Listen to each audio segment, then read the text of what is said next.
we have our glass cut and we have it ground, now we're going to want to make sure that we clean it. I like to use 70% isopropyl alcohol because not only does it clean the glass really well, but it also evaporates and won't leave a film on the edge so that your copper foil will stick correctly. Now, second of all, you want to make sure that your copper foil is not oxidized. If it's oxidized, kind of just peel off a little bit of it. You might want to peel off a little bit and say, oh, well, you know, that looks pretty trashy. So we'll get rid of that, and now we'll start right here on this end.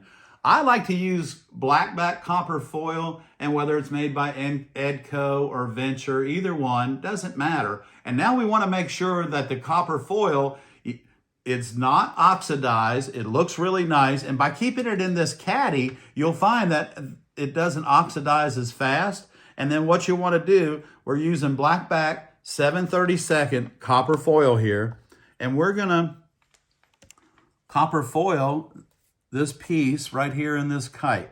So I like to start my copper foil about 1/4 inch beyond where I'm gonna stop.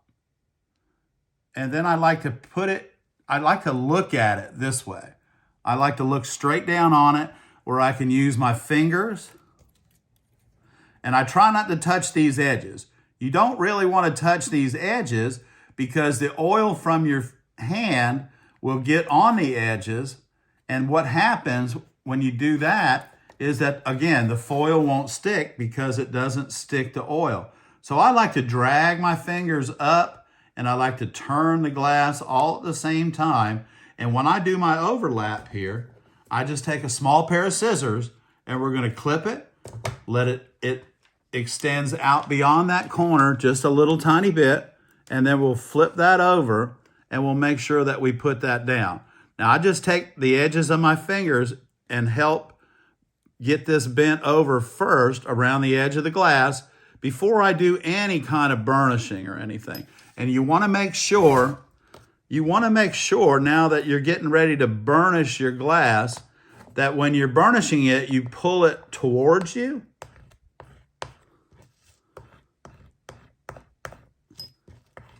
Like that. On both sides, you want to do both sides.